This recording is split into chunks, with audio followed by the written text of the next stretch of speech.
യോഹന്നാൻ എഴുതിയ സുവിശേഷം 9-ാമത്തെ അധ്യായം അതിൻ്റെ 1 മുതലുള്ള വാക്യങ്ങളിൽ പിറവിയിലെ കുരുടനായ ഒരു മനുഷ്യനെ നമുക്ക് കാണാൻ കഴിയും. അമ്മയുടെ ഗർഭം മുതൽ പിറന്നതേ ഒരു കുരുടനായിട്ടാണ്. ഇവനെ നോക്കി ശിഷ്യന്മാർ ചോദിക്കുന്ന ഒരു ചോദ്യമുണ്ട്, യേശുവിനോട് ചോദിക്കുന്ന ഒരു ചോദ്യമുണ്ട്. ഇവൻ കുരുടനായി പിറക്കത്തക്കവണ്ണം ആർ പാപം ചെയ്തു, ഇവനോ ഇവന്റെ അമ്മയപ്പന്മാർ? ഇത് പാപത്തിന്റെ പരിണിത ഫലമാണെന്ന് അവർക്ക് ഉറപ്പാണ്.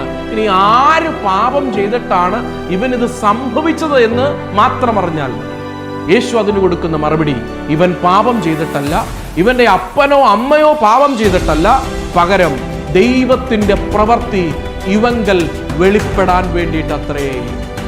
ഇന്ന് പല ചോദ്യങ്ങളുമായിട്ടായിരിക്കുന്ന പലരും എന്നെ കേൾക്കുന്നുണ്ടാകാം. എന്തുകൊണ്ടാണ് എൻ്റെ ജീവിതത്തിൽ ഇങ്ങനെ സംഭവിക്കുന്നത്? എന്തുകൊണ്ടാണ് ഞാൻ ഈ പ്രതിസന്ധിയിലൂടെ കടന്നു പോകുന്നത്? ഇതൊരു ശാപമാണോ, അതോ ഇത് പാപത്തിന്റെ പരിണിത ഫലമാണോ? പല ചോദ്യങ്ങളിലൂടെ കടന്നു പോകുന്ന ദൈവത്തിന്റെ പൈതലേ, ആത്മാവിൽ ഞാനൊരു ദൂത് നിങ്ങളോട് പറയാം.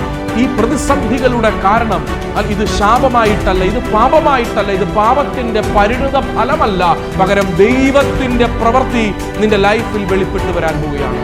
ഇതിന്റെ റീസൺ ഒരു ദൈവത്തിന്റെ പ്രവൃത്തി നിന്റെ ലൈഫിൽ വെളിപ്പെട്ട് വരാൻ പോവുകയാണ്. അങ്ങനെ നമുക്കതിനെ കാണാം.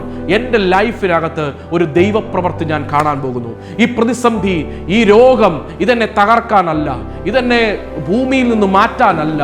ഇതിന്റെ അവസാനം ഞാനൊരു ദൈവപ്രവൃത്തി കാണാൻ പോവുകയാണ്. ഇതിനകത്ത് ഞാനൊരു ദൈവപ്രവൃത്തി കാണാൻ പോവുകയാണ്. ദൈവത്തിന്റെ കരം ഞാൻ ഇതിനകത്ത് കാണാൻ പോവുകയാണ്. ഇതൊരു ദൈവപ്രവൃത്തിക്കാണ്. ഇന്ന് എന്നെ കേൾക്കുന്ന ദൈവത്തിന്റെ പൈതലേ, നിങ്ങൾ കടന്നു പോകുന്ന സകല പ്രതിസന്ധികളെ നോക്കി ധൈര്യത്തോടെ നിങ്ങൾക്ക് പറയാം, ഇതൊരു ദൈവപ്രവൃത്തിക്ക് വേണ്ടി മാത്രമാണ്. ഈ വചനങ്ങളാൽ ദൈവം നിങ്ങളെ അനുഗ്രഹിക്കട്ടെ. God bless you.